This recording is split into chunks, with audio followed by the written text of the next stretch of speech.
All right, we'll call our meeting to order at 6:04. Roll call, please, Tim. Chris Elner. Here. Gary Hertzberg. Here. Trisha Brown. Here. Al Dasso. Here. David Kennedy. Here. Kristen Runge. Here. And Jeff Tews is absent. I think Jeff might still be on his vacation, so he'll be back next meeting. All right, next item we have is minutes. Anybody have any questions, comments, or look for a motion on those? I move to approve the minutes. I'll second. Motion's been made and seconded.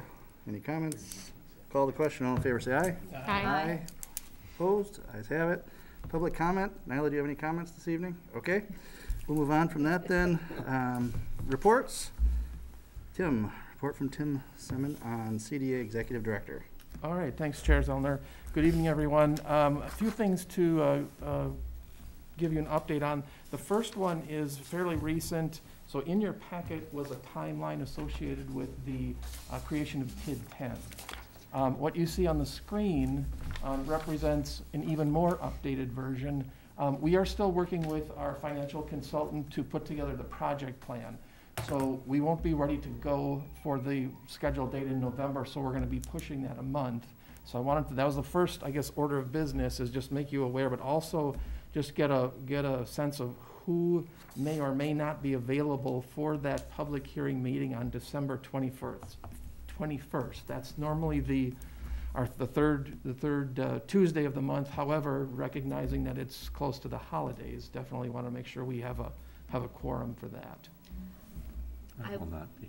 Yeah, I will not be there. Okay. I'll be in South Carolina. David and Kristen. Yeah, okay. my son is having surgery on the 21st. What's more important? Putting his shoulder back together. What day of the week is that, Tim? I He'd could like me to Zoom. delay it. Tuesday. It's a Tuesday. That becomes an issue. I'll be fine. What's that? I'm sorry? I'll be fine. Okay, so in I'll be light fine. of that, should we move forward? Now, again, this is tentative. This hopefully will be the case. Like I said, we're still working to put together the project plan and the pro forma. We want to make sure what comes before you is a good thing, and so we want to make sure that all the notice dates and everything are appropriate. So out of curiosity, you online right now? Can I'm you sorry? look and see if there's any other committee meetings on the Tuesday before? Because we could potentially move it up one so we could get our whole committee there. Moving it to the 14th, would that work better for you guys? Yeah. I'm going to be gone December and January. Okay. there would be, that's a normally scheduled joint plan commission meeting date. Are you on that? No, I'm not No, I'm enjoying not on that, so do you have to be at that? Yes, to be every- I staff that normally. I suppose it depends on the agenda items. I could look into if someone I'm else. just trying to get as much of the body there Yep. as we can. Yep. Can certainly look into that as an option. So let's see if everybody seems to be okay. What time is joint plan? That is at 6. I was gonna say if you could move this one up an hour, but that may not work for people either. Well, I mean, we've had our joint review board meetings typically at 5, from what I remember. Because at the request of our county representative and MATC, we've always moved them to 5. So, I don't know if that would matter for the public hearing. Probably best to keep it at 6 though, because if people want to be here, it's tough to be here by 5, so. Okay, I will look into that, and we'll certainly have more information if that's an option, and I will email you all and let you know. Yeah, so that I would check with Adam from the county, and So keep in mind, so that meeting would be the CDA, this group would hold the public hearing and possibly take action. That's not the JRB. So the JRB would meet prior to that, prior to the CDA meeting. And that would be their organizational meeting. okay, so if they meet in those timeframes, we still could have our It's meeting a week earlier. Okay. We'll work on the coordination, but, so, and then with this timeline, the November 4th JRB meeting, which is the meeting at which was originally scheduled, that's still taking place, and that's gonna be the annual TID review, and you're all welcome to attend that, but there won't be any necessarily action by this body at that meeting that evening. Okay. So November 4th will be the JRB annual TID review. So that's the first update. Tim, I have a question for you. Yes. there were a number of, or there was some discussion in the agenda on that, and I left it at home with my notes on it, so I'm going from memory. But Ehlers was going to present a number of, I guess, studies or feasibility studies and some other things. Are we going to have access to that prior to the December meeting, our December meeting? You're talking about the project plan? Yes. Yes. So, let's see, what's on here? It wasn't really clear as to when we're going to get the information. Right, so in the top line where it says November, and there's no date there, that will be filled in. So the original schedule was, it was supposed to be, I think by the latter part of this week, you were supposed to get that project plan. So that's still the hope, is you'll get it about 3 to 4 weeks in advance Okay. of that December meeting. Good. Yeah, draft project plan was scheduled for the 22nd, I think, according to the old schedule. October 22nd was when it was supposed to be, right? Which would be Friday, which is later this week. Which would be later this week, yeah. Okay. So, any more questions? Okay. Next item. Next item. So this is information in your packet. At last month's meeting, some of you had asked us to provide some information regarding possible funding sources provided by Dane County.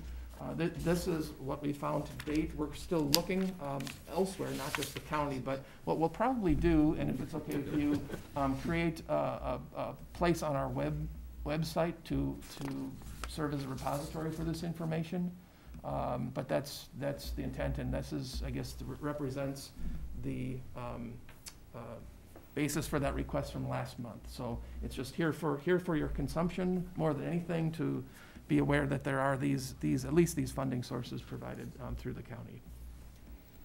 And then lastly, and this is new, and I'd like to thank Tricia for forwarding this information. Very, very recently, the Assembly introduced a suite of legislation related to housing, and specifically workforce housing. And so I'll this information will be available later, but it's also, available here right now, just to number one, create an awareness that there is several pieces of legislation related specifically to workforce housing, and it's a whole suite of things ranging from like zoning changes and use of ARPA funds and so forth. The intent here is I've just been able to skim through some of these. So the intent is very good. I think it's going to take a little ways to wind through the legislature before it really gets legs. I don't know if Tricia, if you wanted to speak to that at all, or. Yeah, so I think just because they've been introduced, and again, mostly by the Assembly, but because housing has been somewhat of a bipartisan supported issue across the state, but with varying degrees of challenges, that I imagine some of these will end up getting through as some sort of a bill, likely with changes. So it's a good time in the early stages. If there is input or advocacy or just even opinion, this is kind of the time to be personally, broadly weighing in on them. There's some interesting ideas that are being proposed. From varying degrees of just direct incentives for affordable housing projects to actual, like, what do you want to call it, Tim? Like directives to municipalities that you're just forced. So there's different, very, very, very different degrees of proposals. So it is interesting, and this is a very relevant and priority topic in the legislature. So that's, I think, a good thing right now. So really, this is meant to just create the awareness that this is moving. It's very new, and we'll certainly keep you up to date as to how it plays out through the legislative process. So I have no idea how long this is going to take, because there are, both the volume and the content, the substance of the legislation will probably take some time for it to wind its way through. So. But I'd certainly encourage you. I'll forward this on to you with all the links and everything, so you'll have that and you can review at your pleasure. Has the league reviewed this yet? Do you know? I'm not sure. I don't know if they have. I mean, this is. I think it's only like maybe a week old-ish, something like that, in terms of being introduced. Some of them have had some public hearings. Some of them had some like fiscal reviews and input put into them. Some of them has actually already had amendment proposals submitted. So they're all in different, I guess, stages. And if you click on the links, I don't know, Tim, if you want to forward them to the committee members, but it'll show you the timeline of where it's at and who's engaged and provided some opinions. I know that WEDA, the kind of the Economic Development Association of the state, has been chiming in and supporting and helping to facilitate some of these discussions as well. I don't know if your teams in the housing world have provided input, but We tend to. yeah, stay away from exactly, legislation and remain exactly, neutral. yeah. So I think there definitely is time, but it is early, as Tim said. Okay, so that's all I have for that now on that one, so. We may want to reach out to Forbes and see if he's got Forbes Macintosh and see if we've got anything at all at this point. Yeah, there are some proposals in there that will directly affect municipalities, particularly some of the property assessment proposals. If they do anything about it, and then if they put anything behind it to make it work, right? So Right. got a double edged. And it's early, It's early, it's very early. so, So that's all I had for my report. okay. Perfect. Then, this is it right here. All right, so next, old business, ongoing discussion of possible matrix and criteria to be used for distribution of affordable housing funds from TIF extension. So we started talking about this last week, and I believe it was Kristen made a suggestion of starting to look at some general areas to focus on to create priorities from which policy could be created.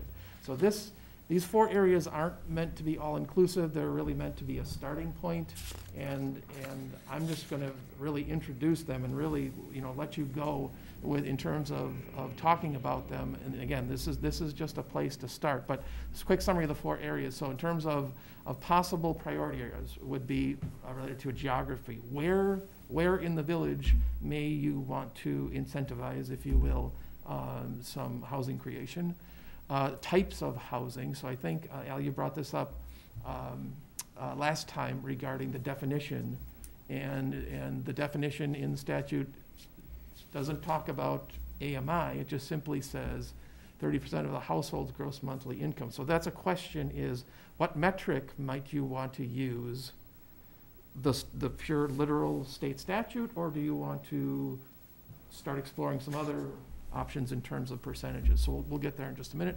Then what percentage of the funds could be directed toward affordable housing? There's actually within the statute the provision that a community, municipality only has to use 75% for what's defined as affordable housing, and that remaining 25%, and again, that's of the affordable housing fund created from the TIF extension, could be used to improving the city's housing stock. So that's kind of a more open. So again, just a food for thought, how you want to balance that.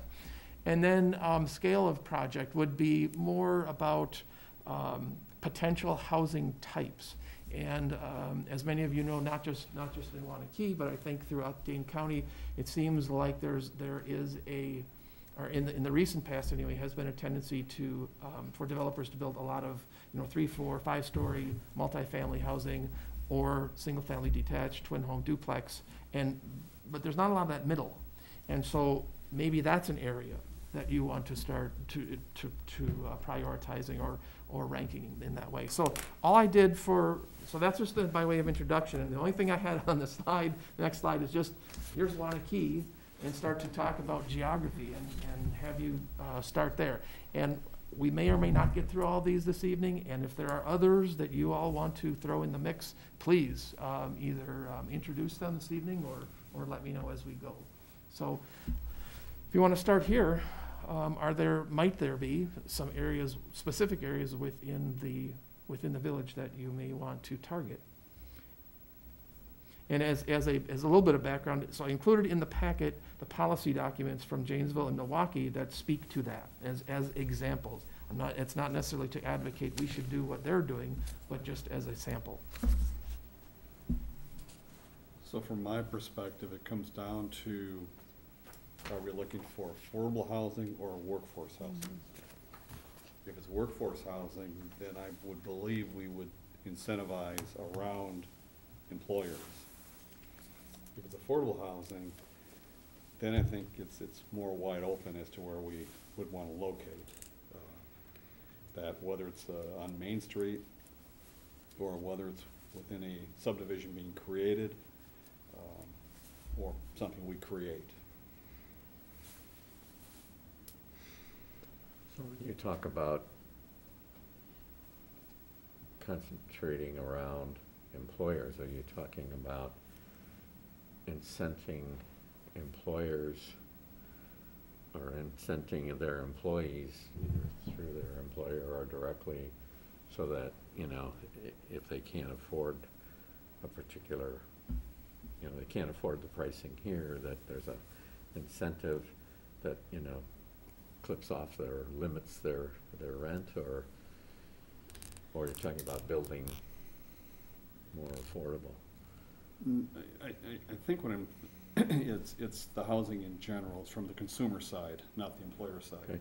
I would like to know what the employers think, or have some input and feedback from the employers, because some of the programs we've talked about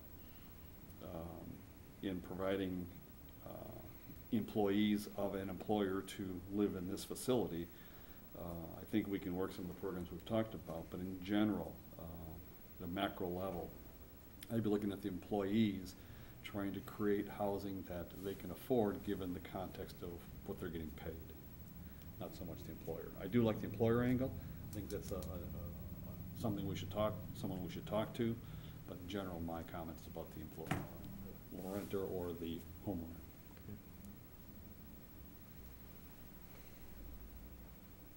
Well, I mean, I think the Main Street, I mean, my mind, the Main Street area down here, whatever the block is that, Third, fourth, fifth.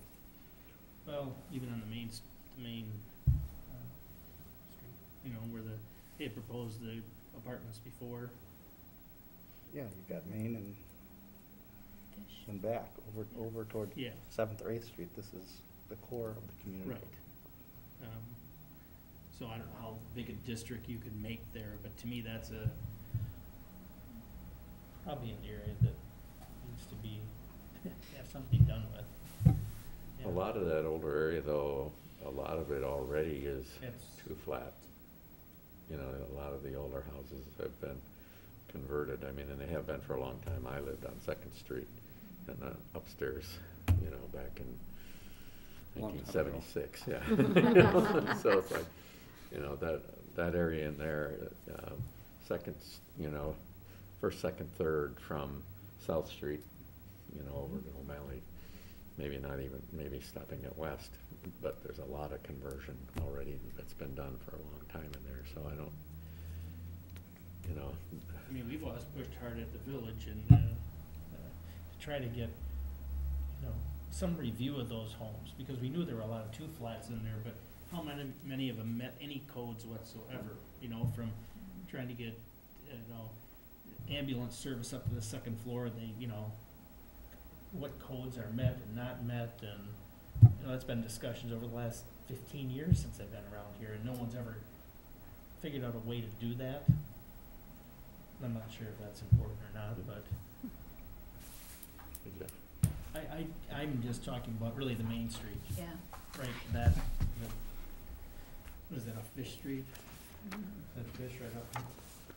I'm just trying to think, those 2 or 3 blocks that, you know, the development didn't work at. So this, when I reviewed this, I thought this was going to be the hardest topic for us to talk about, because geography, what are we looking to accomplish? I mean, Al's comment was by the employers. Well, we have employers that are spread throughout the entire community, with a grocery store coming over here, but, you know, we know that's coming. That's going to be 250 employees that they've already indicated they're going to need. So is that an area that we focus to? Or is it to our manufacturing sector that's out in the industrial park on that side of town? Is it our Main Street core of businesses that we're looking to assist with? Is it our school, our different school geography? I mean, there's all, I don't know how you attack that geography-wise. And are we looking to say, all right, this area is where our affordable housing is gonna be? I think that's a bad choice too. Because then residents are gonna look at that way and say, well, that's the poor area. And this is on camera, and I hate saying any of those things, but that's the reality of geography, since we're talking about it. So I right away when I saw it, I was like, oh, This is gonna be a hard one for us to go to. So keep in mind that these are priorities and not necessarily shall be.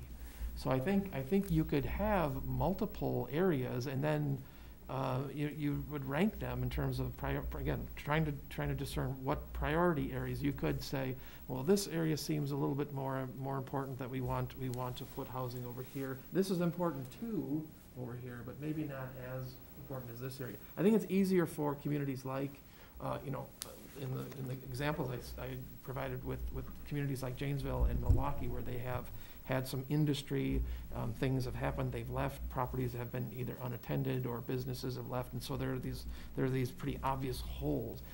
I don't know if that Roanoke really has that, Right. but nonetheless, I just raised that up. So maybe that's not a priority. That's, again, more for your discussion, but that seemed like an easy thing in my mind to start directing if you want to, and it doesn't necessarily have to be rehabilitate, but maybe, or it could be some greenfield, some areas that would, again, from a geographic standpoint, be more important versus less important. It's not they're gonna get all the funding and they're not. It's just that, again, when you're looking at projects, how would you rank them and how would you rate them? And this could be a metric.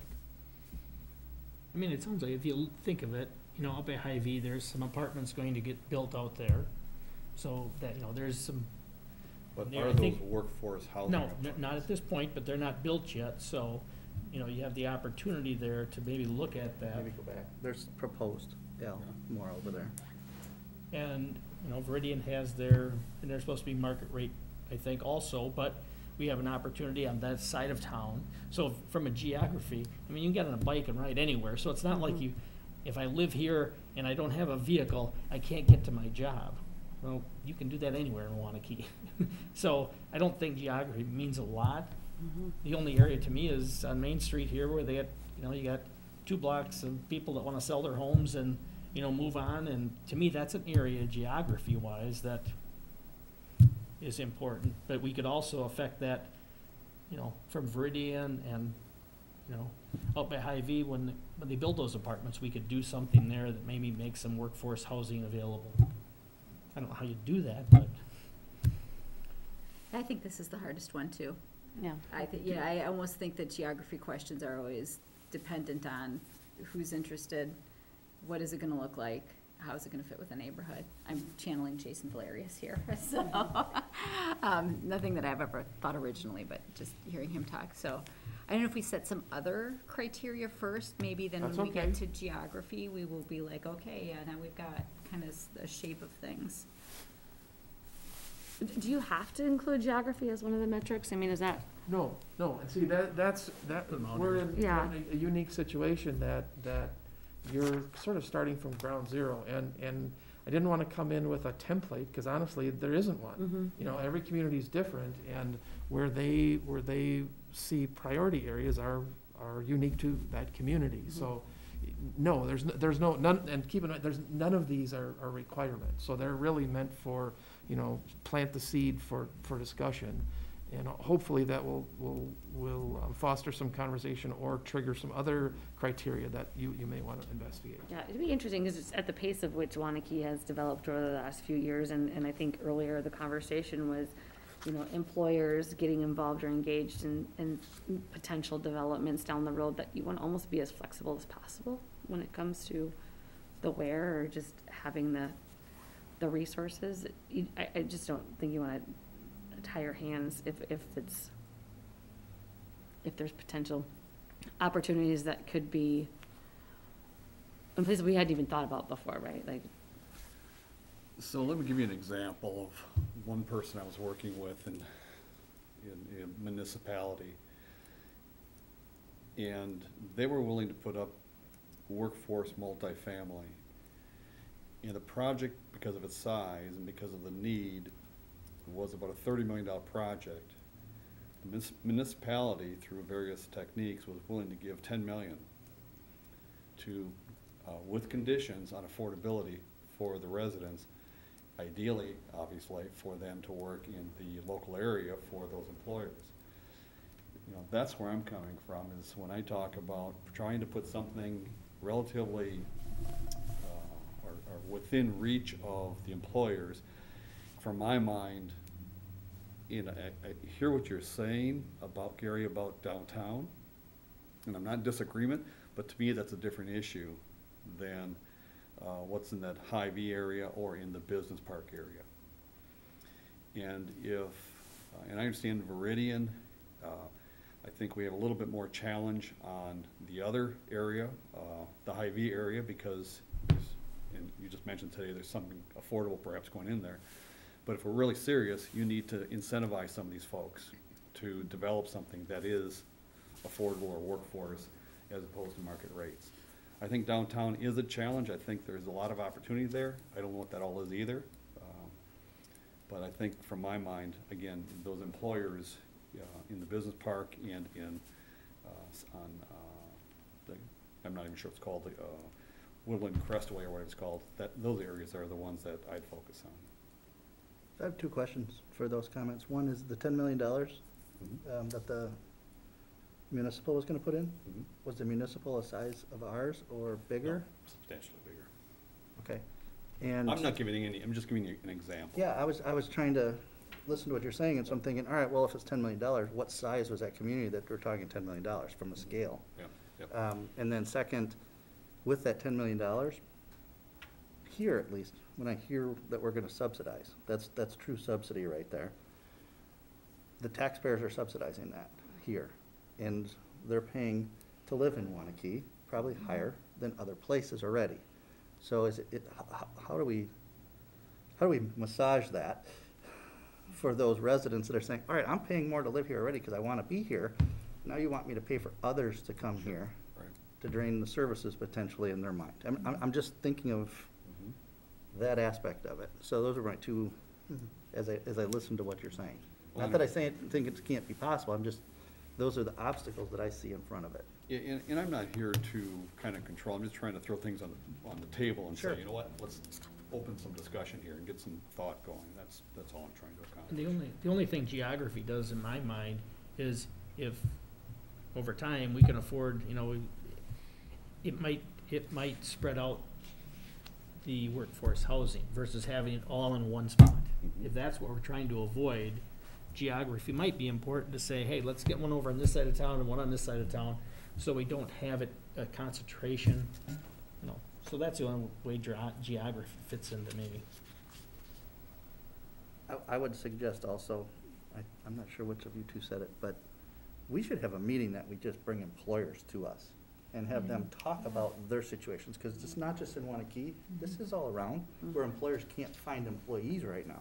It doesn't matter if they can afford to live there at this point, it's how do you find employees? The housing component comes with that, but that's something we should hear from them and find out, what are they willing to do as an employer with this? You know, maybe there's a way we could figure out funding through the municipal in partnership with our employers that are here, or that are coming here potentially, to see what they have to say. Because they all have monies that they've put aside for their employee base, and there's only so much there.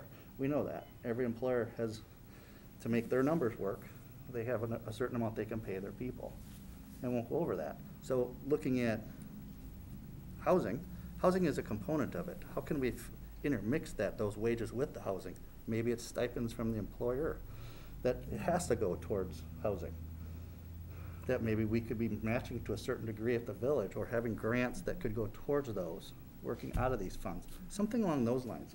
I just threw that out there, just like Al was saying, throw things out there, so I'm just throwing something out there for an idea. But I think that would be a great spot for us to look at, because the businesses over here may be different than the other side of town, and what they're thinking are at this point. Certain paying jobs are gonna be different than higher paying jobs, lower paying jobs, meaning. So what those needs are gonna be, and how those employers are gonna feel. But having them together to talk, are running businesses, and running businesses aren't easy either, and they need this. So I've always thought, boy, if I'm an employer and I'm coming into a community, and that community's housing is this much, how many of my employees can live there? And if they can't, what am I gonna do about it? Because I really wanna locate my business there. Or maybe I can't locate my business there. then the municipal has to say, all right, well, we can't have anybody locating here because they can't afford their employee base. That's where we're at with this, in my opinion. How do we figure that balance? Is that all crazy what I'm saying? Does anybody think that's crazy? Bob? See, Chris and I go back to the olden days of the EDC and the CDA when we had studies and we talked to the employers and they all had the common theme that generally speaking, our employees don't come from Wanakee. We gotta haul them in from the north side of Madison. Or we gotta haul them in from someplace outside of Wanakee. That's where I'm coming from with some of the business park comments and the background that I have, that you know, whether it's busing or some mechanism to get those employees here, that's kind of the foundation of where I'm coming from when I talk about geography. So I have to go back to when I was 10, somewhere in there. So it's, 40 years ago here in Wanakee. The canning factory was here. And that was the one bus really that I remember coming into the community. And that was minority workers on a big scale. They couldn't afford to live here. And, we're trying to change that whole dynamic right now from affordability across the board, being more inclusive. I think if we go to our geography and set it here, that's not being inclusive. We want to get this, that it's spread across the community, that people have accessibility is more my thing than affordability. If there's accessibility to housing at different levels, that's how we can win. If it's just, we're saying we're only going to affordability, I don't think we can get there. I want to be perfectly clear that I'm talking about workforce housing when we talk about those, not affordable housing. Yeah, accessibility is what I can view this as. So is there any access to somebody who's making $15 an hour right now in our community? That's the question. And if we have no accessibility, that's where we're missing. We have to figure that part of it out. This might be a great question. I know Tom Still at UW-Madison Business School was going to bring some students out here. I will follow up with him because they would look at potential sites for housing and identify what might be more greater opportunities in terms of development versus more challenges related to it. So maybe if we get a little bit more information, we can have a conversation about geography that's got some data behind it. Did he ever follow up with you? No? Okay. Tom? I'll shake the trees. Tom? Yeah, Tom Still. Oh, okay. Tom Landgraf? Oh, I'm sorry, Tom Landgraf. Did I say, I said Tom Still? Yeah, Tom Lang. I'm like, Yeah. when did he change jobs? No, he did not. I was gonna go with it. I emailed Tom Still earlier today too, so too many Toms in my life right now, so Tom Landgraf. So we're doing the same thing here. I was just in Boulder, Colorado.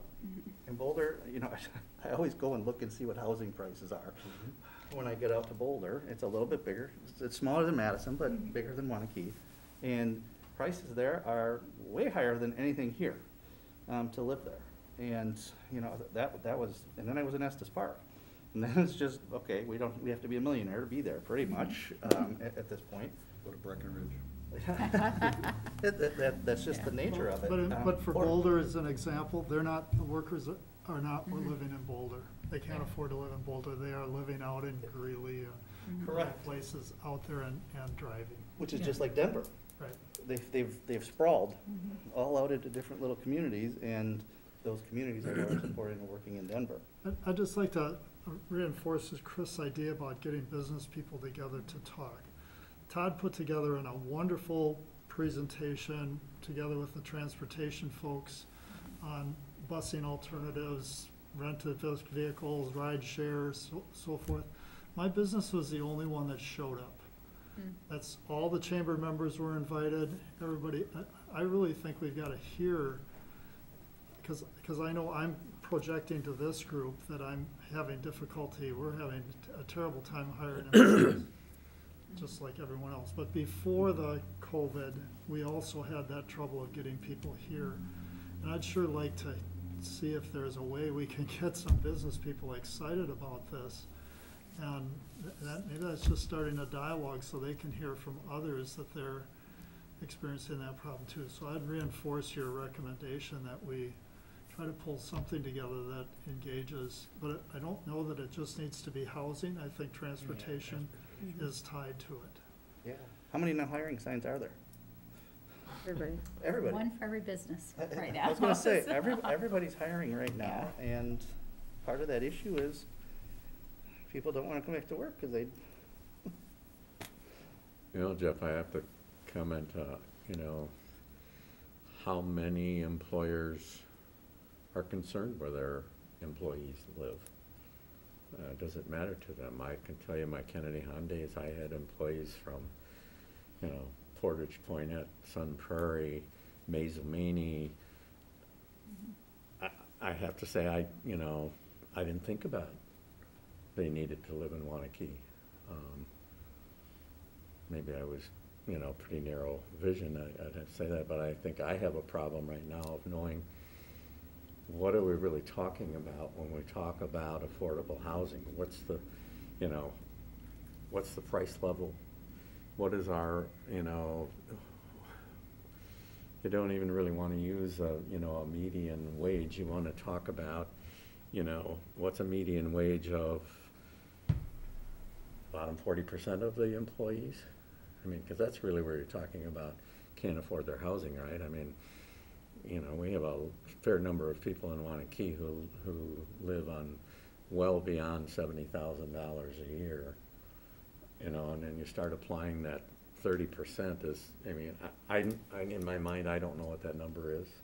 So it makes it hard for me to attack a problem, even if it's just a straight affordable versus, you know, workplace housing. How far off are we from, you know, I mean, you just can't use a Dane County median because we aren't, you know, you need to clip off the top 40% and then look at, you know, something more of a median number, because that's really where the rubber meets the road, because the others are all distorting your number. So when you're trying to look at what is 30% of the median, I don't want 30% of the 100%, because it won't be accurate. I think in Jeff's case, you know, Jeff's one of the employees in town that you know, desperately is trying to get employees here. And in some cases, because we struggle over the years trying to look at, you know, bus routes with Madison. Well, do you go to the east side? Do you go to the west side? You know, which way do you go? Busing might address something that, you know, Jeff has. If we could get, you know, into Madison on one side with a bus, maybe he'd be able to get employees out to his business. But, you know, beyond Jeff's business, you hold a meeting and no other businesses show up. Maybe maybe they're not concerned about where their people live or where they come from, because they're, in reality, 15 minutes from here. I mean, you can go to Dane and Lodi and DeForest and Wanakee and Sun Prairie and Madison. In 15 minutes you can be here. So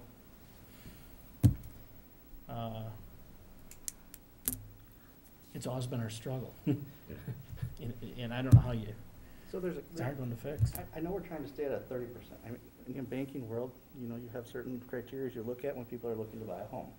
And right now, you have kids that come out of college, they want to start, they end up in apartments most of the time right now because they can't afford a home, okay? They go to buy a car. So when I was 20, and Kennedy Hahn was there and operating, it was different. I went to buy a car and it was $6,000 for a brand new car. Today, to get the car is very difficult. Not only is it difficult to get that, but the insurance that comes with that car. And now we're at $3 a gallon for gas, and all the different things that come into it, and all of a sudden it's like, oh, I just had a child. I need childcare. And I'm making $15 an hour. Where's the money gonna be for housing at that point? And I didn't even talk about student loans coming out of there, if they have those, that they're having. So there's all these different things that are floating, not in addition to the housing that we have. I don't know how we tackle housing without talking about, other Yeah. than saying this is the percentage that should be going to your home, but now those other things have eaten up so much more of the pie, it's hard to get into that. And then on top of it, what is my down payment gonna be? Is it gonna be 3%, 5%, 10%? Now I gotta pay PMI. You can go down the list of all the different issues that are gonna be following our younger generation. at this point, in our middle. You know, your 40 years old is gonna have a real challenge right now with housing to come here, but also really live in Dane County. It's not just Wanakee, it's Dane County. And that's why I think our last meeting, we talked about, what are the resources that we have that are out there? Thank So- you for bringing what the legislature's looking at, because I think that's gonna be a big deal, for everybody. So, So there is actually data on this. Have you heard of the United Way's ALICE? Asset limited, income constrained, but employed, ALICE data. And if you, Tim, is your computer hooked up to the, internet? Sort of. sort of, if you search United Way ALICE, Wisconsin is one of, I think, 6 states across the nation that participates in the ALICE program, and 2 of the original researchers for it are based at UW-Madison. But it will tell us county by county exactly what you asked for. So if you're a household of 1 with 1 child and you need childcare and you have a car payment and you're looking to buy groceries and you are in need of a house to rent, it will tell you exactly what that budget looks like and what the minimum amount that a family of 1 with 1 child, or 2 adults with 1 child, or 1 adult with 2 childs, all these different configurations, the minimum they need in that particular county to make ends meet. Where the flex is in that system, and we talk a lot about it with some of our outlying counties in particular, because a car costs the same when you go to buy it, whether you live in Vilas County or Dane County, right? A gallon of gas costs more in Vilas County than it does down here. So the flex in the system ends up being, can we bring down the cost of childcare? Because that is one of the 2 biggest bills a family has, and then can we bring down the cost of housing? And so that might be some really good data for us to review. And then the second thing, when we're talking about affordability, I want to go back to WIDA with an H.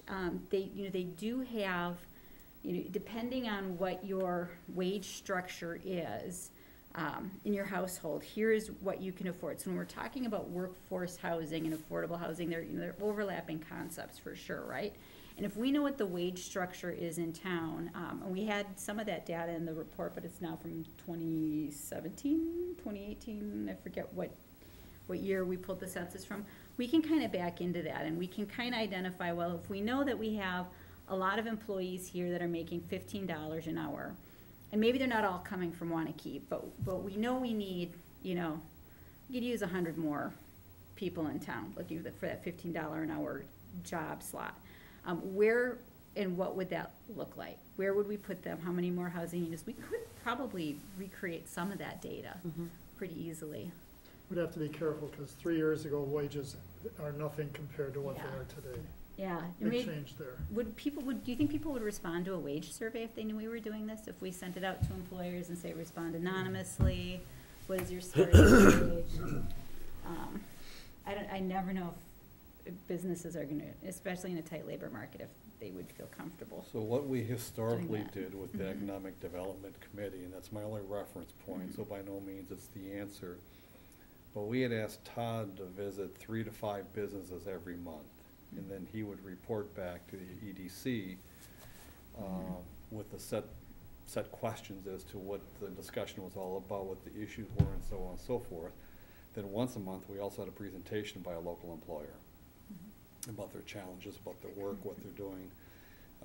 And obviously that's for different reasons, but the point is, and I don't know what, and I might be an anomaly, I don't know, but when it comes to survey, I don't ever fill out a survey. Mhm. To me, it's just a waste of my time, and who cares, so I don't ever fill out surveys. Someone came to me, I'd talk to them. And one-on-one, it's hard to avoid once you're in the room together, to not say what you want to say, but, so that's what we did with the EDC, and that's my only reference point, is to try and get more active participation of the employers. Okay, couple thoughts as you're discussing. Number one, Kristen, you mentioned Tom Landgraf. So we have engaged with him, and his students will be doing Excellent. an assessment of Wanakee, and they're kind of working on potential areas to identify. Now, I don't know if that's gonna necessarily lead to, those are the priority areas for Wanakee, but we'll see. So that's number one. Number two, the survey that Jeff was talking about, we actually have the responses, and we'll be sharing those fairly soon. But to your point, the respondents didn't seem that concerned as a whole about where their employers were coming. There were some employers, and there was probably a list of, I'd say, about 8 to 10 that wanted more information and wanted to engage, but out of the list that we sent out, that's a really, really small piece. So anyway, more response data coming on that. But just a thought to bringing it back to housing, and I guess we'll leave geography because I think we're gonna be there. But one of the things I heard in terms of a potential policy, or at least a priority, was not a policy, but is you don't want to. It's at this point not desirable to congregate those types, the affordable or workforce, whatever you want to say, in one particular area of the village. To me, that's a geography thing that you've identified something. So, and I don't know if I'm reading into it, but that's what I heard. And so maybe that's at least a place to start for now, and we'll move on and chew on that maybe another time. But is that do you think is that reflective of this group? Would that be a place to start in terms of consensus, to say, if we're going to use the TIF funds or the the funds that were created from the extension of TIF for affordable housing, we don't necessarily want to congregate those funds in one particular area. We're not going to say where yet, but just generally, it's probably more equitable dispersed throughout the village. Am I going in the right direction, or am I reading or am I hearing something that wasn't said? No, I think in a perfect world, that would be ideal, I would think, to spread it out and, mix it within, developments that you put up. Yeah. Okay, and then to Tricia's point about the desire for flexibility, don't disagree at all. However, it's that same flexibility that's going to lead to, I would contend, very long discussions about, assume you have a project coming before you, and there's a developer X, and he wants to, or they want to build something, and they're asking you for the use of the funds. Well, what if 2 weeks after that, and I know this is a hypothetical, comes a better project, and now perhaps you've allocated most of those dollars just more in the light of being flexible. You know what I mean? Yeah, I guess I think my point was more along the lines of density.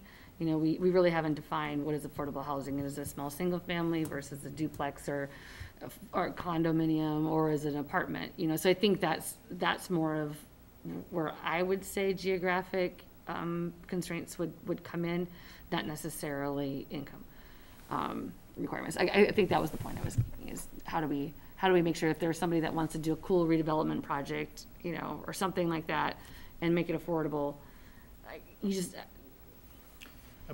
wish the committee here could come up with hey, are we looking at workforce housing, or are we looking at affordable housing? Right. Because to me, maybe next slide. We might Okay. get there. Next slide. No, go ahead. It'll be interesting when Cohen Esri gets built. I mean, the one thing we fight here is our school district's so good. People want to get here. So how many people that move into Cohen Esri, which is affordable housing, actually work in Wanakee then? Or do they, hey, I got to get out of the Madison school district, but my job's still in Madison, but I'm going to move to Wanakee just to get my kids in the district, and now I'm still going to work in Madison. I'd be curious, we're thinking of doing this great thing because you got affordable housing, we'll get more workers here. Maybe they're just coming here for the schools, and they'll stay working wherever they're working.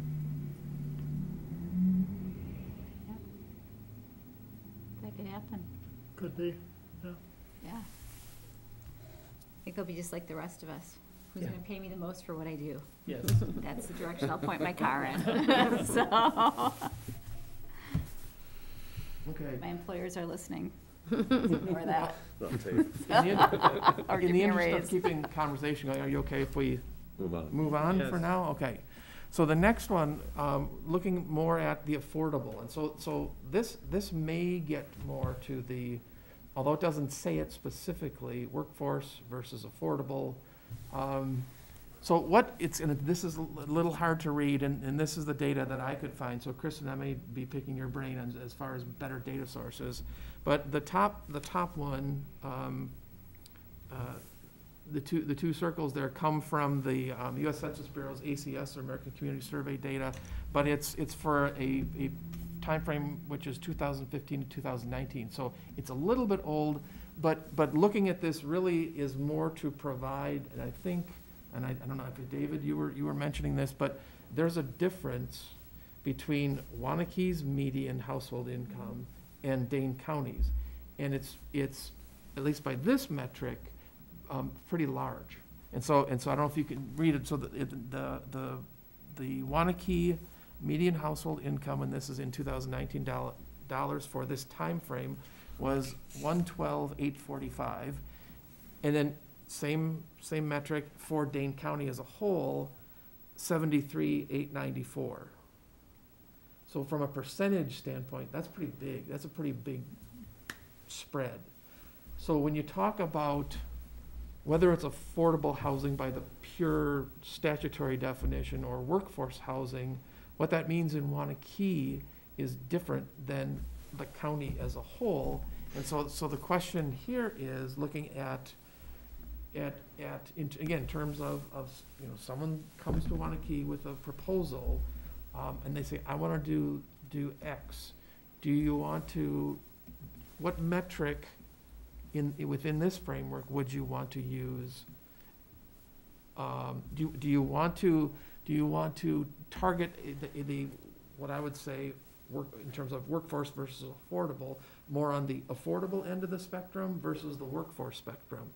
Again, I don't know if there's a wrong answer, but that's again, if we're looking at priorities, which do you want to prioritize? Tim, I would just say that there's perhaps a 90-degree angle you could look at those two numbers differently, in that there isn't the housing available here for people less than that income. And it's not because that's where people are choosing to want to live, it's because there isn't housing available that's going to allow somebody that's at 73,000 to be able to live here. I mean, that's why we started this whole process. So, if that's a desire of this group and representing the community, obviously Google, the village board and so forth as a recommendation, but as a remedy for that, then that becomes a priority. Right? But that's up to you to chew on and talk about. I still think there's a major distortion here, though, that when you're looking at that median, that's everybody. And that really blows up your number. That if you take that number and take the 30% number, that's $33,000 a year, $2,750 a month for housing. How many people working for you are making that kind of money? Where they can spend $2,800 a month on housing. So I think that's, that are spending that much on it. I think these numbers are really kind of inflated because it's a number that includes that whole wage spectrum, and we know that and it isn't just the 1%. You probably have a better idea than me on this, Al, but like I say, if you lopped off anybody making $100K a year and then looked at your number, what kind of rent can those people afford? That's, I think, the kind of number we need to see, because rents today, are they $1,800 a month? Are they, but if you narrow that down, I think you need a better picture of what you're trying to address here, because I just think that number distorts it.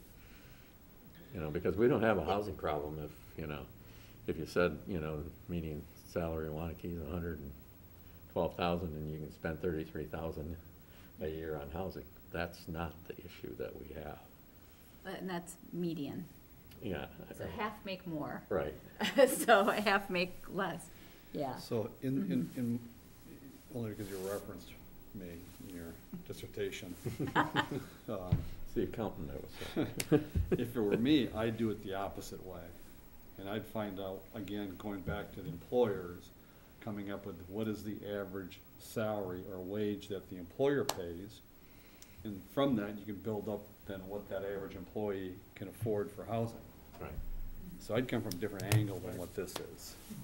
I think we're addressing the same problem, I just don't know how, that's why I asked you to address it. Saying it the right way is, where do we need to be in housing? Not where is it today, that's the second question. Where do we need to be to make any of these, ratios work, is where are we, and how do we address that issue? Do we know of the new stock that's come into the market in the last couple of years since the 2018 study, what the vacancy rates are or what the average rents are in those units in the multifamily that's been built? Not specifically, however, we do know Wanakee in general, and this was through MG&E's data from, I think, last quarter, is the vacancy rate is like 2.08% in all of Wanakee. Now, that doesn't break down by unit type, Yeah. but and I don't know if MG&E would release that or not, I suppose we could look into that. That to me says housing shortage. I guess, and if it's of a particular type, I'm not sure, but generally, right, the 5% is considered full. Right. And we're north of that. I'm just saying, I think the newer product that just come online would be good barometers for demand and what people are paying for rents, and just kind of where that threshold is, helping to kind of set a benchmark. I sat with the resident manager from the new apartment complex on Main Street, can't remember the name, but you get old, you forget things, Lamp House. Is it on Main or one of those two? They got a waiting list. Mhm. They're booked and they got a waiting list. They got a lot of amenities that certain people like, and so they got more than enough people knocking at their door, the prices that they're at. So the rest, I can't speak other than my conversation with this person. And 2% is extremely tight, and I'd be surprised if all municipalities aren't that tight at this point in time with their housing stock. They're tight, I don't know if they're that tight, but there's, Yeah. I think in general, countywide, there's a shortage. 5% is the norm. 5% vacancy is the norm. Back in the 80s, you got up to 20% vacancy. But now it's really tight. And in the I wish we 80s, that could- seemed uncomfortable, and now we're all like, Used like to get a free month TV or two. free bike just to take Yeah. our 3 free months of rent. Exactly. I wish we could work with employers and take these monies that we have and be able to incent employees to live in our community. Because I think, you can build a bunch of workforce housing and discount a lot, but how do you know these people are even gonna work in Wanakee? Because that's, to me, that's the problem we're trying to solve, is how do we get our employers to make sure they have a good source of employees in the area? And I don't think we feel it yet, but if Hy-Vee comes here and they really need 250 employees, I mean, I gotta believe that the PIG uses up a lot of that high school workforce that's available out there. Are there that many more kids that even wanna work anymore? I'm not sure. So I'm gonna try to calm Facebook down right now and increase Facebook at the same time. One, it's not a if Hy-Vee's coming, to be clear. They are coming. From the very beginning, they said they were Hy-Vee coming in bread tonight. 2023. Most people don't realize that. That was the original time frame for them. I remember that from our meetings. It was 2023. Then festival came. I just don't want everybody to say, see ya, they're not coming. That's not the case. He said if. All right, it's more when. So this is me speaking out loud, and this is where Facebook's gonna light up because of what I'm about to say, okay? Either it's gonna be good or bad, probably more bad, but Wanakee has a situation where we may be a victim of our success, okay? Who are we attracting to the community? It's a different group of people. I have a lot of counterparts that talk about our sports programs in Wanakee, and we recruit people. No, We don't pay people to come to Wanakee, but we do have artificial turf on our football field and on our soccer field, and our weight room is better than most, Division III college football team weight rooms. We have all these things that people want to come to Wanakee. We're 15 minutes from either side of Madison and access to everything. Our schools are tops in the area, right? When you put all those together, you're attracting a certain type of people, okay, with ability to get here. And those who don't have the ability are what we're talking about. Because they don't have the ability right now, the way it's set up. Because people will pay ridiculous sums to live in our community because of what it is. And I say a victim of our success. There was a reason 5 years ago or 6 years ago now, I can't remember, that we were rated a top 10 place in the country to raise a family. Do you think that helped us or hurt us to get that ranking? By having that, it just put us like this big star place that I want to go there. I wish I could go there. That's what we're dealing with. And how do we, let's use a farming metaphor. The stuff's out of the cow. It's hard for us to put it back in. Okay? We have what we've developed and built. And now it's, how do we pivot to create what's missing? And that's this missing middle thing that we've been talking about. But how do we pivot to that without just saying, all right, we're going to build 500 houses this year, which then causes all different other issues for us. Those schools, which everybody comes here for, if we have those go this way, that causes a different challenge, because now our housing values start to suppress. Tax revenues start to suppress. There's not as much money to go into those schools, so their funding isn't as good, so maybe our class sizes go up. All these are a ripple effect of what we're talking about. Everything that I'm bringing up right now for that reason, because it's not as simple as just saying, we need to get affordable housing or workforce housing. There's all kinds of things that this is going to impact. We see it from our school budget to our village budget, to our own budgets within the community. Sometimes I get looking at this and I go, you know what? There's 20 places I'd love to live. I can't afford to live there. And that's just a fact of life. I mean, I don't feel bad about it. I'd like to live there, but I can't afford to live there, so I live here. Maybe we need to be targeting and looking at, I'm not sure if we can fix, maybe fix this housing situation. Maybe we should be focused more on our seniors who've lived here their whole life, and maybe we need to be helping them so they can transition to a house that they can afford to live in and move on. Maybe that's where we ought to be focusing, is helping out the people that live here transition into some homes that they can live in so they can stay in the community. Because maybe, we're close enough to all these other communities around here that maybe we'll never have a workforce shortage, just because maybe we need to focus on busing, because we can bus from any of the communities around here and solve maybe our workforce issue, if we have one. I mean, Jeff does, but as he said, no other employer showed up even to a meeting and said, hey, I got a big problem. So sometimes maybe we need to narrow this back down to help some people who already live in town, because I'm not sure we can fix the other problem. So I'm going to just jump, if you don't mind, to the 75-25 thing. Can I jump there? Oh, is that, That's next on your thing, what percentage of funds? So I am a huge proponent of saying 75% needs to go to affordable housing. But I'm also a big proponent of saying 25%.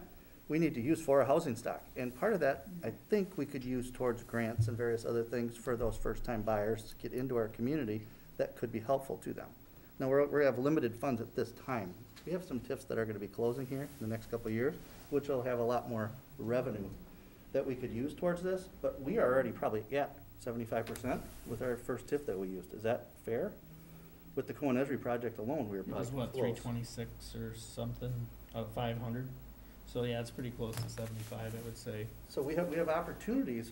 You were talking about seniors, which we could look at, but we could also look at our first-time buyers that we can try to intermix that. And that's the same product oftentimes too. It's we once upon a time we would have said a starter house, and now like a starter house and a retirement house are basically the same product.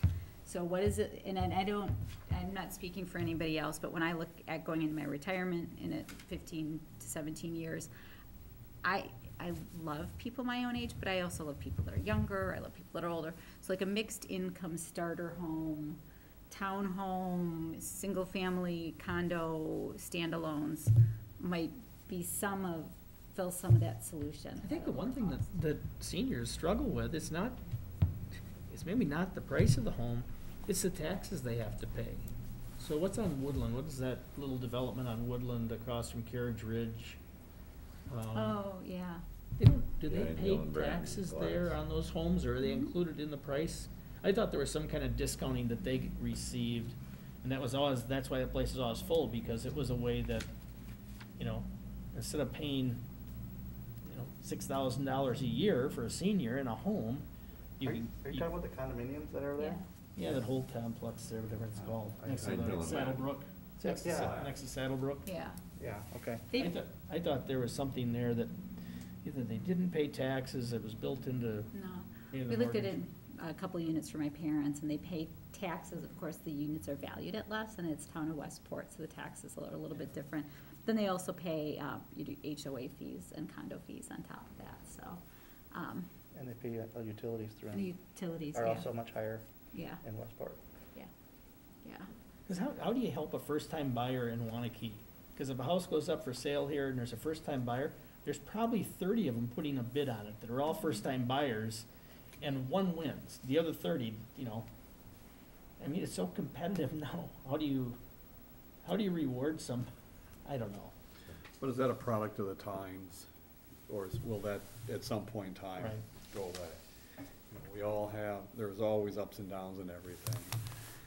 And I don't know if you were involved with this group a number of meetings ago, but one of the programs that was presented to us was giving those folks who want to move into Wanakee but couldn't afford it for whatever reason, a stipend for the down payment.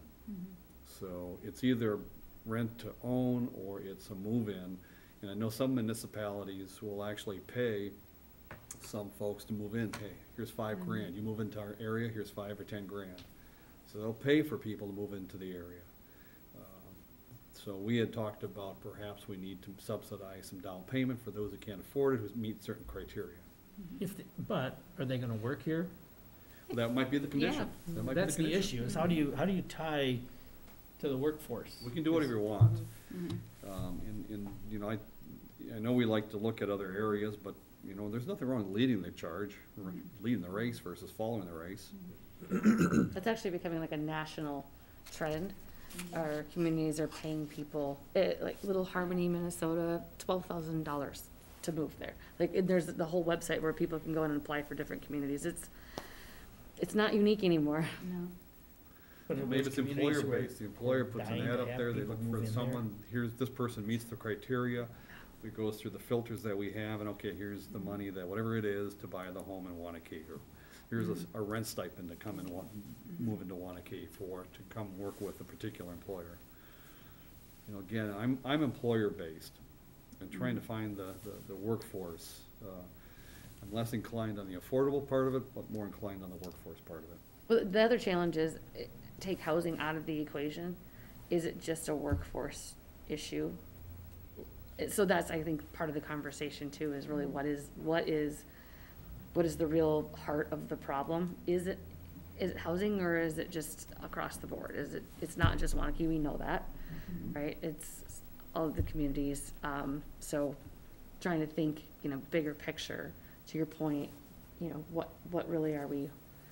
If you find that answer, lots of people. I know, are right? gonna talk to you about it. But I go back to the olden days when I heard the business park all screaming bloody murder about not having enough employees. I heard MLG, we can't find people to move into the business park because you don't have any housing or Yeah. employees here.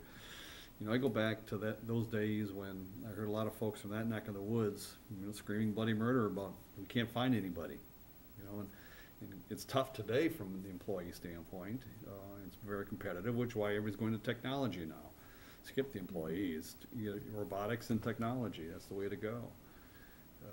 But some folks don't have that ability to do that. So, again, my focus is more on the employers, how do we bring folks in? And it's just, not just, I don't mean to pick on Jeff, I'm not insinuating Jeff, but I'm sure other folks have the same thing. And now we get the development over here, we got the development still in the business park going, we're looking to expand the business park.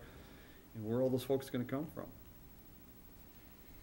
Well, we slid back into our old topic and we need to Geography. go back to Mhm. 75-25. Yeah.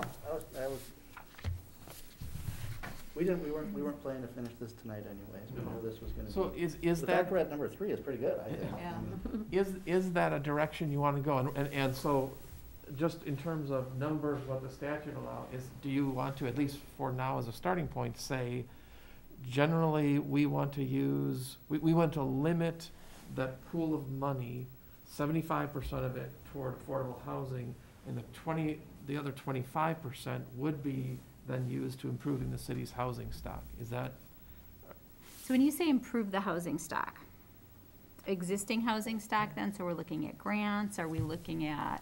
yeah, I think the intent is more about rehab, so to improve your house, so maybe it's like a revolving loan fund for new windows, or something like that, or a new roof, or things like that, because, I mean, a down payment assistance, while that is helping out under what I would say is the umbrella of housing, is that really improving the housing stock?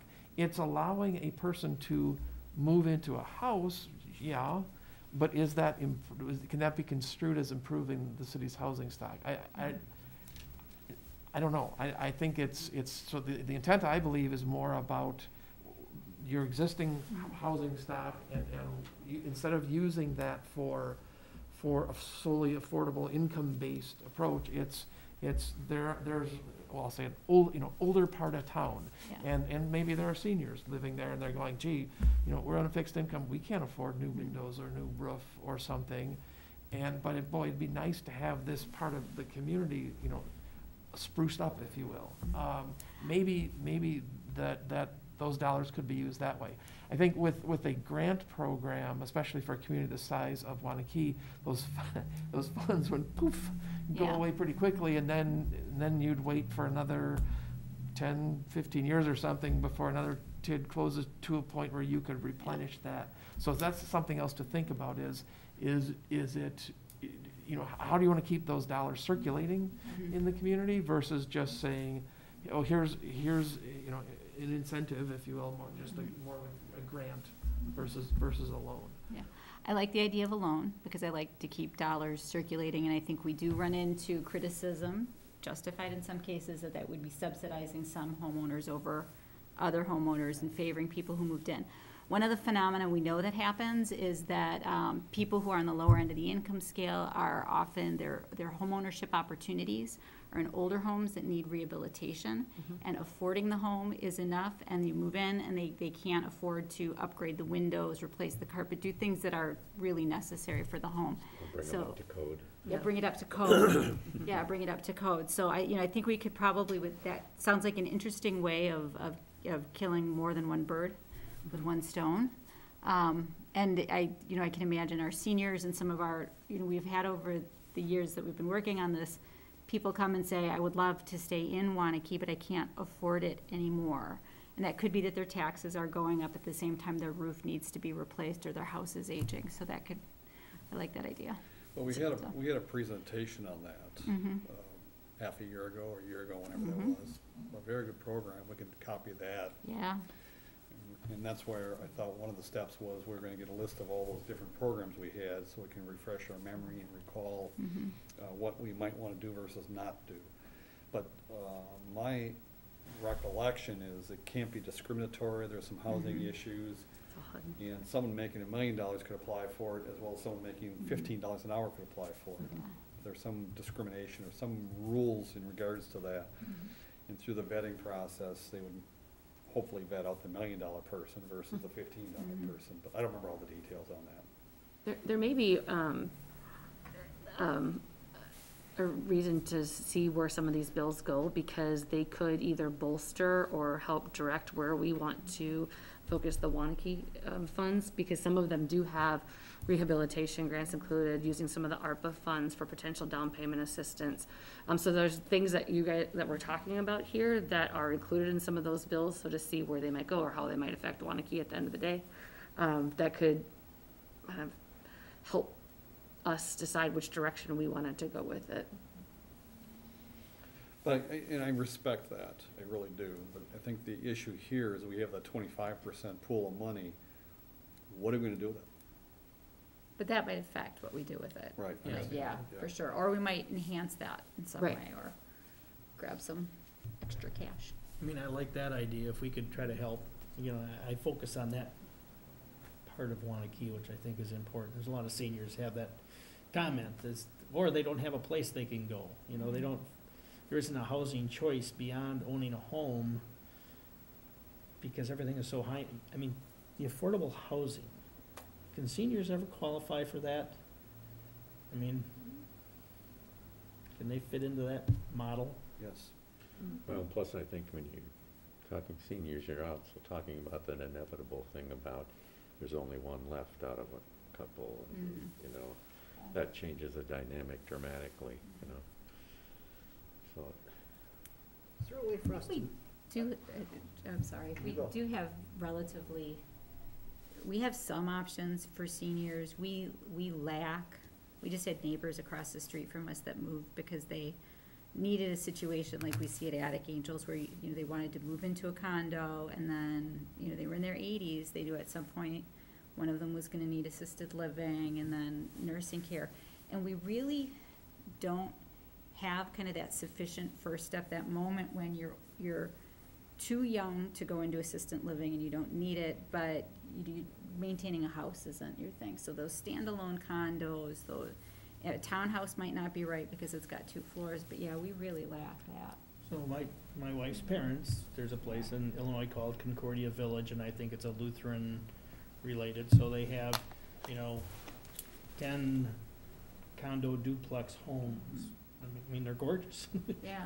I mean, but there's, you know, 0 entry everywhere, 3 bedroom, 2 bath, and, you know, 2-car garage, but right across the drive is, you know, the apartments, and, you know, the restaurant and the church and the hair place and the pool, and from there they can go to assisted living. So it's in Jeff's model, but it's just a larger scale that offers people, they can move into a retirement kind of community and transition as Yeah. they need to, and stay with their friends or the community they're involved with. Yeah, kind of like Oakwood Village is one. Reedsburg Hospital has a really beautiful setup that way, where they've got duplexes and then you transition, and then that's owned and managed by the hospital, so, because it's the only game in town in Reedsburg. I explored that for a Yeah. client, a Mhm. senior campus, in that context, Mhm. 55 and above, from independent living to assisted living to memory care. Yeah. There's a lot of money out there, a lot of players out Mhm. there willing to do that, if you have the Mhm. right property. And they'll do the whole thing. And when we're talking geography, and I'm just thinking, because I don't want to leave Wanakee, and someday I'll need that, by the time we get that built. Memory care? What? I'm sorry, what did you say? What did You you know, the say? issue Huh? is, we talk about Where how you great that is, Yeah. yet Jeff's facility, he can't get employees. Yeah. And those Right. facilities that want the same employees, Yeah. but where do you get them from? Yeah. That's the hard part. Yeah. I need the step before I go to Jeff's facility. Yes, Yeah. yes. I need the condos. One of the other thing we are also having just as much trouble hiring, and that's at home care. Mhm. And that's where I'm attracted to this, how do we improve the existing, how do we use the remaining 25% to improve the homes that are there? Because there are people that can stay in their home with some assisted care, to help with a shower, help with meals, that kind of stuff. I've got another large business that does that. And certainly a need for, we see it every day in people's homes with, like you say, windows, Mhm. changing out a bathroom to Mhm. make it accessible for them Yes. and safe for them. There's all sorts of opportunities for that, rest of that money to be spent in a meaningful way. So when I talked about ripple effects before, this is one of those. So people know what long-term care insurance is, right? Everybody knows? Okay? So if Jeff and his employees, he can't get the employees, so now Jeff has to pay X amount of dollars to get the employees. What happens to the rates that he has to charge the customers? So what happens to the affordability for that group as a result? So there's just ripple effects as we talk about all this stuff. There's a ceiling for what can be paid because they're on fixed income, so therefore they go without service, because Yes, they we're just- having to turn people away every day now, in our home care business. So yeah, so we have 6 minutes left, and so let's take a minute or two just to say, all right, what's gonna happen at our next meeting, but also, how much time do you need for your next topic, do you think? And it doesn't need to be tonight. It could be a minute, it could be, hopefully it's not gonna take long. I don't think so either, but, I'm just trying to be cognizant of our time. so what we do. Yep, so I guess, before we get there, if you don't mind, I want to, so on this 75-25, at least I'm hearing consensus, would that, so in general, at this point, we're gonna say a general prioritization for that fund is to use up to 75% for affordable housing and the remainder to, Yes. as allow for this, as opposed to, no, we wanna use all of it for affordable housing, et cetera. So that 75-25, cause then we can walk away at least with a check mark of, we've picked something. Everything sounds Yes. good with, we can't say up to 75%, it is 75%, because we Yeah, can't it's a go off of must. that number, right? No. No, We can go. you You can can, 100%. you can. No, It's- Go above no, it. but we can go, not up to, we just can't go above 70, we can, It can't be less Can't than. go it can't be less less It than can't be less 75%, than. that's the You way, can- that's it the can be wording I'm less looking than. for. You can- Up to 75% is not really accurate. Yeah. It's, we're going to go 75%. Yeah, You were questioning his semantics. okay, Hey, okay, so, I've been in this role long enough to understand when things are said, people can take them all different directions, for what your meanings were, I so. understand. okay, so, very quickly, before we get to that last item, then, next meeting, November 16th, we'll continue this discussion, and I'll maybe see if I can massage some different topic areas, or if you all have some, Kristen, like I mentioned, maybe we'll get some updated, data sources for things. We're trying to get, so at the last meeting, someone suggested, bringing in someone from WIDA to talk about how LIHTC scoring takes place. We're working on that, and that may be a thing for the November meeting, but we'll certainly continue this discussion. Yeah, Dave's way. It sure would be nice to hear some of our major employers in town. Hey, we'd like you to come for the first 10 minutes of the meeting, and just talk about some of your challenges. Yeah. Maybe we start every meeting off that way, and, we've got 5 major employers in town. Sure would be nice to hear from them. But is that what this committee's tasked with? But I think you gotta get a feel. He's saying we need the background, yeah. If we're trying to deal with workforce housing, we're not I asking. agree that's the angle, I agree that's the Yeah. hook. Yeah. But if we want to ask about other things, Well, we don't, maybe we tell them, hey, our issue is here is try to understand workforce. We're And, trying to help them. yeah, what are your opinions? What are your thoughts? so I like that, Al. I think that if you simply open up, talk about anything, then you're sort of wavering from your mission. And so if its context is housing, then I think that's very appropriate. And I'd be happy to reach out, and we can start doing that if you'd like. And Get Nord and SBL and Everest and. Even employment and Mhm. employee issues for your staff, because that housing is gonna be part of that. right, I agree. So I think if we limited it to those topics, Yeah, those two. Yeah, does not living in Wanakee keep you from getting employees? Like I said, I would tell you that a majority of my employees at Kennedy Hahn didn't necessarily live in the Right. village of Wanakee. I'm not sure, is that a dynamic that's changed economically, over time? But, there are also people who like to live farther out in the country. They like living in a Poinette or a Portage or Yeah. something that doesn't have it. Or if that school issue, sometimes they like their kids being in a smaller school rather than one that now has 450 kids in a class Yeah. versus 88 in my graduation. So, it's, none of this has a straight line. Yeah. Okay, Okay, so I got a charge there. so can I give you one charge? this is just for me. Yes. You guys can get the information too if you want. I am curious if there's anywhere you can get data that shows, since the pandemic started, how many people have gone from owning one home to 2 homes? And what that does to the housing market. We have a windicator coming out on that. Because In that 14 days. actually, I think, is suppressing how many houses are available, because more people are owning 2 versus 1. So we're not keeping up for that reason, and what may occur if and when those people all of a sudden don't have the ability to keep 2 houses, and all of a sudden the houses get flooded onto the market, and what that may do to the market. So We're I'm not- curious about yeah, that. We're not a vacation, a second homeowner destination. We are where second homeowners live and go to their other Right. second homes. That's primarily that. We actually have I proofread it today. I will have like an 8. Okay, so I'm not the only nerd that wants to know about this. Okay, Yeah. I'm just Yeah. curious about it. Yeah. And Kristen, how- you'll have half the meeting talking about the. Talking about our windicator.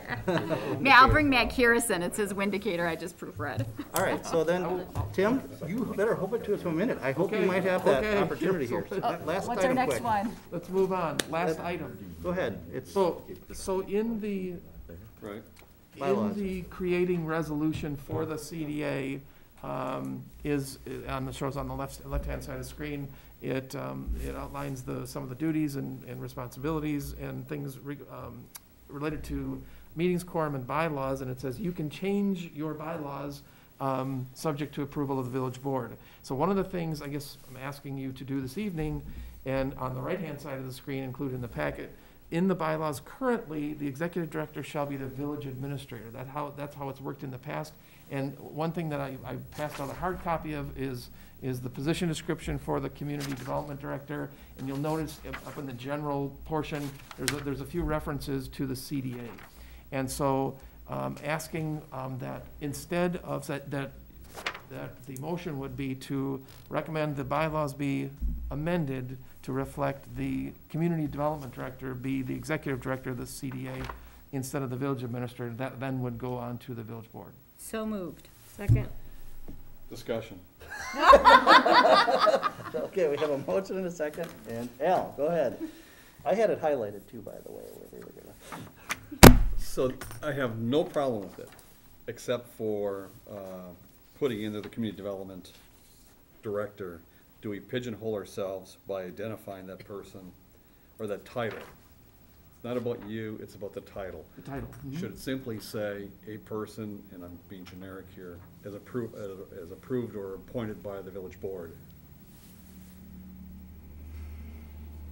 I would say these are your bylaws, so if that's what you wanted to say, I think, and maybe, Chris, you can speak to this, I think the intent of, at least my understanding of Todd, when this position is created, is that the person in this position would serve as that role for this body. That is correct, and it also states in here in the motion, subject to the approval of the village board, so the village board can always change this too if we really want to. Okay. It's only because of the title, sometimes people, 5 years from now, this title could be offensive. Community Development Director, or could not exist in 5 years from now. That's what I was getting at. And, yeah, I guess my only response to that would be then, like we're doing now, you'd Change it. change your yeah? bylaws. Okay. Yep. You're right. You're right. Or are you threatening Tim right now? No, I'm not. I'm not. I just wanted to make sure. He's a nice guy. All right, so we have a motion and a second. Any other comments? Okay, I'll call that to question. All in favor, say aye. Aye. Opposed? Motion to adjourn? Second. Ayes have it. Motion to adjourn. I have one item. I Yes, want to Jeff. apologize for being late. Sorry for that. I was trying to hire a chef. Jeez. In negotiations that you can't imagine where you have to go these days to get around negotiations. And so as soon as we I adjourn, shouldn't be involved in that decision, but if you wanted to talk to the owner and I'll do anything I can to hire a chef because I don't want to cook myself. that's fair. So, So I apologize for being late. okay. All in favor, say aye. Aye. Opposed? Ayes have it. Thanks, everyone. Jeff, Thank you, how Jim. was the trip?